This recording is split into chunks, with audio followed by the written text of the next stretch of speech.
কিরা কি হয়েছে এরকম করস কেন? ঘুমাস নাই? কিছু না আম্মা, ওই যে ঘুম আসতেছে না। কেন ঘুম আসতেছে না কেন? কি সমস্যা তোর? সমস্যা কি তুমি বুঝো না? সমস্যা কি আমার খুলে বলতে হবে কেন ঘুম আসে না? আল্লাহ রে আল্লাহ, ভাত খাইলি পানি খাইলি এখন সুন্দর মতো ঘুমায় পড়বি, তোর ঘুম আসতেছে না কেন? আমার বল নাই আমার ঘুম আসতেছে না, এবার বুঝছো? আমার বলে পাঠাও আমার কাছে। এই অসভ্য, কি কইতাছ তুমি এসব? মা এখানে, ভাবিরা এখানে, তুমি তাদের সামনে এমন কথা কইতাছ? তোমার কি লজ্জা শরম কইতে কিছু নাই? দাও তুমি গিয়ে ঘুমাও, আমরা একটু জরুরি কথা কইতেছি, আমি পড়াইতে। তুমি কি আসবা নাকি আমি তোমাকে কোলে করে ওখান থেকে নিয়ে আসবো? সি সি সি সি, তুমি কি আমার মান ইজ্জত সব খাইবা নাকি? হ্যাঁ, তুমি ঘরে যাও, আমি আইতাছি, যাও। বুঝছি তুমি আসবে না, তোমার সবার সামনে আমার কোলে করে নিয়ে আসা লাগবে। দেখছেন আম্মা, দেখছেন আপনার পুলার যন্ত্রণা, আমি পাগল হয়ে যেতেছি আম্মা। আপনি তো মনে করেন আমি আপনার পুলারে সব শিখাই দেই, আপনার পুলা শুধু আমার কথা শুনে। আপনার পুলারে পিতলা পিরিতের কারণে আমি কিন্তু অতিষ্ঠ হয়ে যেতেছি। আমার দুই চোখ যেদিকে যাবো আমি এদিকে চলে যাবো। দুইদিকে দুই চোখ যায়, চলে যাইবা, চলে যাইতে দিলেই তো। এখন কি আইবা? নাহলে আমি কিন্তু সত্যি সত্যি এসে তোমার কোলে করে নিয়ে যাবো। লজ্জা শরম করতে কিছু নাই। এখন আপনি কোন, আমি কি করবো? ডাক্তারছে যাও, নাইলে এতগুলো মানুষের মধ্যে তো আমার মান সম্মান কোনো কিছু রাখবো না। এক কাপ চা দে। দিমনে ভাই, আগে কম তো, আপনি কি আমার বাসার সামনে দিয়েছেন? তোর বাড়ির সামনে দিয়ে এই দোকানে আইলাম। খুব ভালো করছেন ভাই, আমার বাড়ির সামনে দিয়েছেন। কি করে আমার হেনা, কি করে আমার বউটা? তোর বউরে দেখছি রান্না ঘরে বইসা তরকারি কাটতাছে, রান্না বাড়ি করতেছে। আমার বউটাকে রান্না করতেছে, তরকারি কাটাকুটি করতেছে। 1.5 ঘন্টা যাবত বউটারে দেখি না, যাই বউয়ের চেহারাটা দেখে আসি। হ্যাঁ না, আমি আইতাছি। হ্যাঁ বেটা, কই যা? চা দে। চা আজকে বেসুম না, আজকে জান গা, সন্ধ্যার সময় আইসেন, সবাই চা খাও মনে, বউয়ের কাছে যাবো। ও বউ, তুমি কই? হ্যাঁ না, কি করো? তুমি কি কানা দেখো না রান্না বান্না করতেছি? আর তুমি না একটু আগে দোকানে গেছিলা, আবার বাড়িতে আইছো কেন? আর ধুর, 1.5 ঘন্টা আগে দোকানে গেছি, এতক্ষণ কি তোমার না দেখে থাকতে পারি? এই জন্য দোকানপাট বন্ধ করে তোমার দেখতে বাড়িতে চলে এসেছি। তোমার ব্যবসা বাণিজ্য তো চাঙ্গে উঠবে। এই যে কাস্টমার এসে যদি দেখে যে দোকান বন্ধ, তখন কি ব্যবসা বাণিজ্য হবে? বুঝছি, শুধু তো না খেয়ে মরমু। তুমি কথা বলো না তো আম্মা, তোমার একটা ব্যাপার আমি কিছুতেই বুঝতেছি না। তোমার শরীরটা খারাপ না, তুমি অসুস্থ না, এমন না তুমি লুলাপঙ্গ হয়ে বাড়িতে পড়ে আছো। তুমি প্রতিদিন আমার বোর্ডে রান্না কেন করো? তুমি রান্না করতে পারো না? এটা তুই কি কইতাছিস? তুই আমার আপন ফুলা না শাক ফুলা? বোর জন্য তোর এত পিরিত, আমার জন্য কোনো পিরিত নাই? আরে তোর বিয়ে করাইছে কিসের জন্য? বোর হাতে রান্না খাওয়ার জন্য তো না? তোর বউ থাকতে আমি কেন রান্না করতে যাবো? তুমি রান্না করবা, কারণ আমার বউ আগুনের পাশে থাকতে পারবেন না। এই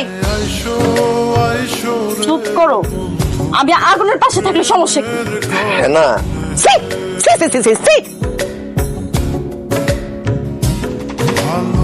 মাগার থোড়া থোড়া। সারা তুমি গায়ে হাত দিতেছো কেন? আম্মাই দেখলে এখন কি মনে করবো? যাও তো ঘরে যাও, আমার রান্না করতে দাও। আমি ঘরে যাব না, আমি রান্না বান্না করি, তুমি ঘরে যাও। তোমার রান্না করতে যদি আম্মাই দেখে, আম্মাই কি মনে করবো? আর ওই যে পাশের বাসার ভাবিরা কি মনে করবো? হ্যাঁ, যে যা ইচ্ছা মনে করুক, আমার বউ আগুনের পাশে বসে রান্না করবে, এইটা আমি মেনে নিতে পারবো না। আমি রান্না করব, তুমি ঘরে যাও বলতেছি। এই ঘরে যাও কইতেছি, নইলে গরম পানি তোমার গায়ের মধ্যে ঢাইলা দিমু। থাক, তোমার কোনো গরম পাতিলের পানি আমার গায়ে ঢালা লাগবো না। তুমি যদি আমার রান্না করতে না দাও, আমি চুলার মধ্যে নিজে হাত ঢুকাই দেবো। কি করতেছো? পাগল হয়ে গেছো নাকি? তোমার জন্য এতই শখ হয়েছে রান্নার? আসো আসো, চলো। রান্না। রান্নাটাই তো করতে চাইছিলাম। আল্লাহ, ইয়া রহমানুর রহিম, এটা আমি কি দেখতেছি? হ্যাঁ, তুই রান্না করতেছিস? তুই বোর এত দরদ বুঝিস, আমার দরদ তো বুঝিস না। আজ 3 দিন 4 দিন ধরে আমি বলতেছি যে আমার শরীরটা ভালো না, আমার একটু ডাক্তারের কাছে নিয়ে যা, ওষুধ পানি দে। সেই সময় নাই।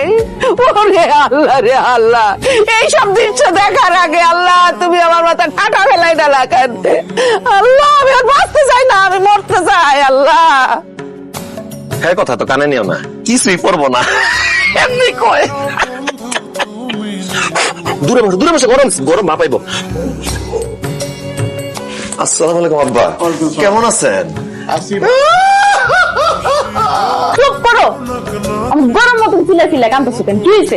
একটু আগে মোবাইল একটা ভিডিও দেখলাম, সাজানো গুছানো বাড়ি, হেনার বাপ বসে আছে। হেনার প্রেমিক এসে হেনার বাপের সামনে জিজ্ঞেস করছে, চাচা হেনা কোথায়?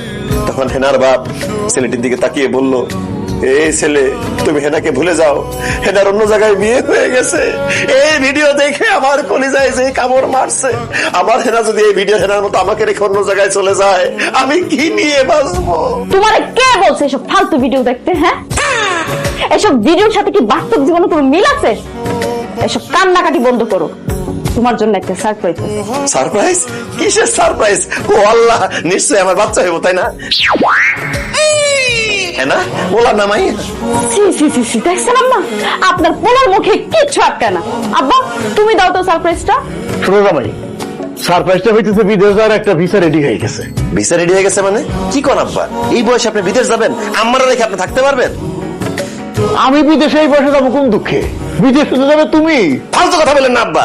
আমি হেনারা রেখা বিদেশ যাবে কথাটা আপনি ভাবলেন কেমনে? অবশ্যই তার বিদেশ যাওয়া লাগবে। তুই এই দেশে থেকে কোনো কিছু করতে পারবি না। আরে তুই দোকানের মধ্যে দোকানদারি করিস, 1 ঘন্টা পর পর তুই বাড়িতে আসিস।